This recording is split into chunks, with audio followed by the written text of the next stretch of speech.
Halo Fitnessmania, selamat datang di Dunia Derai. Kali ini saya akan bahas tentang 10 siasat untuk membentuk otot ya. Nah, jadi mungkin ini juga siasat dalam hal kita memulai latihan beban, terutama buat pemula yang kadang-kadang selalu kita punya alasan cerdas gitu, atau mungkin keterbatasan pengetahuan kita untuk akhirnya udah deh kita tunda ya, kita nanti-nanti aja. Nah, kali ini ada 10 siasat yang teman-teman bisa lakukan, dan nanti teman-teman bisa pilih.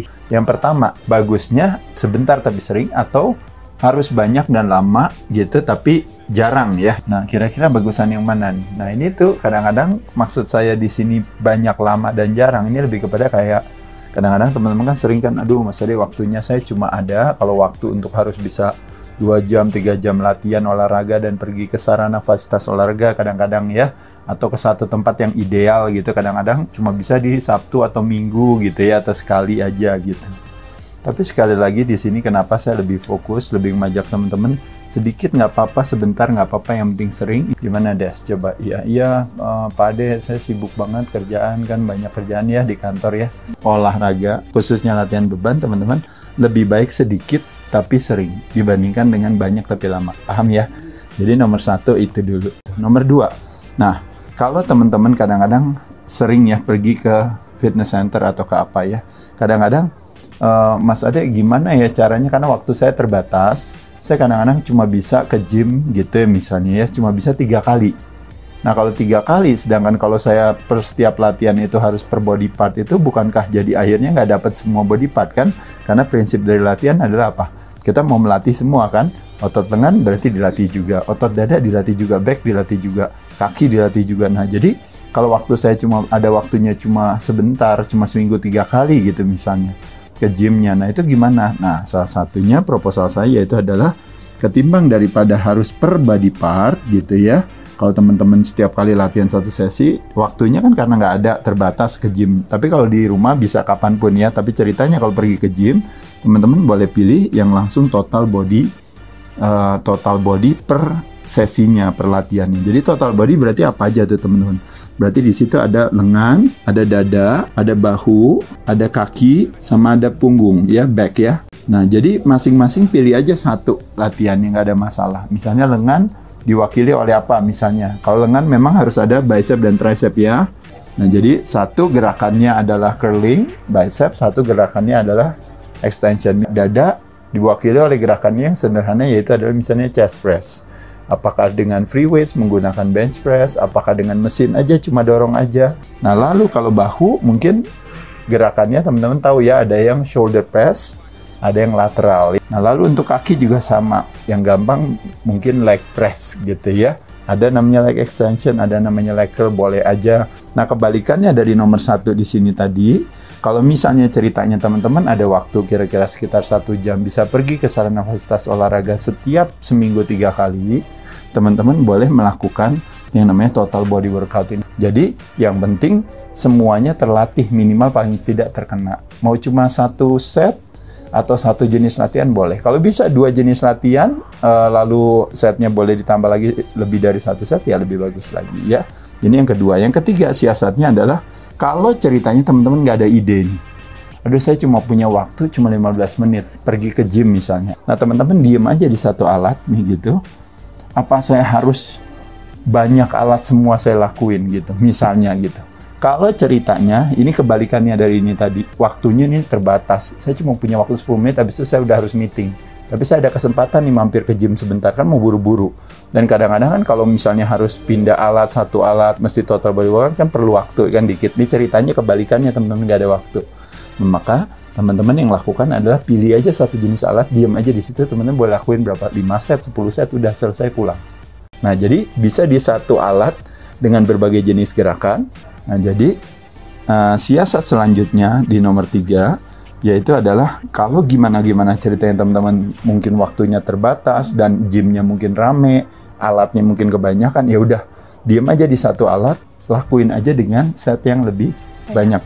Nomor 4 yaitu adalah dengan menggunakan badan sendiri atau terpaksa harus alat bantu. Nah, ini sekali lagi saya katakan tadi, Kalau ceritanya teman-teman terbatas, kan sering kadang-kadang kita juga punya alasan cerdas kan, untuk aduh saya nggak bisa ke fitness center karena harganya mahal, atau misalnya oh tempatnya terlalu jauh, atau saya nggak ada waktu untuk apa.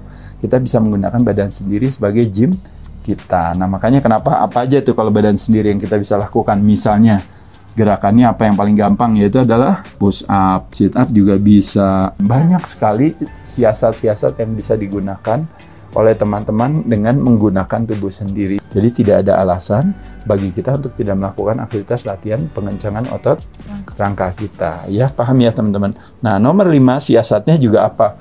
Mas Ade, saya nggak ada waktu buat olahraga. Nah, kita pakai apa waktunya? Setelah sholat gitu, ataukah saya harus perlu waktu tertentu, specific time, mesti meluangkan waktu untuk mencari waktu berapa lama? Ya mungkin susah nanti kalau teman-teman merasa sibuk ya. Tapi cara yang paling gampang yaitu adalah misalnya teman-teman setelah sholat, teman-teman punya waktu tuh sedikit sebentar ya kan? Nah teman-teman bisa lakukan yang gampang. Pilih satu jenis latihan, lakukan 3 set. Atau teman-teman mau lakukan 2 jenis latihan misalnya.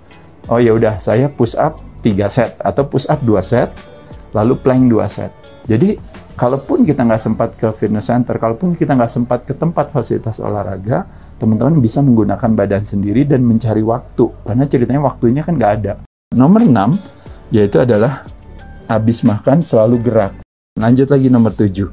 Nah, ini lebih kepada asosiasi akan menyebabkan sebuah intensitas itu akan jadi lebih tinggi. Asosiasi itu apa? Artinya cara pandang kita di kepala terhadap sebuah gerakan. Contoh misalnya, nih jadi sesuatu gerakan yang ringan kita bisa bikin jadi berat. Gimana tuh caranya, Des? Jadi kalau kita naik turun tangga kan kita jalan kan cepat ya, kalau bisa kita bikin yang ringan kan. Tapi bisa gak kita bikin berat dengan cara waktu naik tangga, waktu kita menginjak tangga 1, kita membayangkan kita sedang menekan lantai ke bawah. Lalu nomor 8, yang gampang juga. Nah ini ya, kadang-kadang orang selalu seolah-olah olahraga itu harus melakukan aktivitas gerakan sehingga terjadi yang namanya range of motion itu gerakannya. Tapi ternyata kalau misalnya susah, apalagi kayak teman-teman kadang-kadang merasa, aduh, saya kalau jongkok bangun berdiri kadang-kadang lutut sakit, apalagi kalau misalnya kadang-kadang berat badan terlalu tinggi. Ya udah, lakukan gerakan yang namanya static kontraksi. Jadi gerakan-gerakan atau yang dikenal namanya isometric gitu atau isotension itu bisa dilakukan dengan gerakannya udah diem aja. Contoh gerakan yang paling populer diem adalah plank. Oke, lanjut lagi. Nomor 9. Nah, ini yang siasat yang disebut dengan namanya NEAT. Artinya apa? Non-exercise. Berarti bukan olahraga, tapi activity thermogenesis. Jadi aktivitasnya itu membakar kalori yang optimal juga gitu ya. Jadi nggak sekedar cuma less aktif atau diem aja. Nah, jadi siasatnya apa nih teman-teman? Yaitu tadi, contoh misalnya. Kalau kita di airport kadang-kadang ada eskalator, ada tangga, kita pilih mana? Tangga kalau kita mau lebih aktif. Hal-hal yang sederhana itu teman-teman siasat untuk meningkatkan yang namanya non-exercise activity thermogenesisnya ya. Dan yang terakhir yaitu adalah flexing. Flexing itu artinya mengencangkan otot. Nah, ya. Kalau atlet-atlet binaraga fitness dia menggunakan aktivitas tersebut ini sebagai indikator bagi dia untuk melihat. Jadi ketika dia flex gitu, ketika dia kencengin gitu ya, ketika kita mengencangkan otot kita, bukan semata-mata sifatnya ada nuansa narsistik di sana gitu ya. Nah ini flexing adalah cara-cara yang sederhana dengan menggunakan strategi ini yang disebut namanya isotension gitu ya. Jadi kita diam aja, kita kencengin aja. Itu ada berbagai gerakan-gerakan yang sederhana, yang sekali lagi teman-teman akhirnya terbentuklah si otot tersebut. Tapi yang lebih utama sebenarnya adalah kita melakukan aktivitas ini untuk menjadikan otot sebagai salah satu alat bantu kita, karena otot adalah is the largest site of glucose disposal. Kurang lebih itu teman-teman siasatnya. Jadi teman-teman udah boleh mulai ya.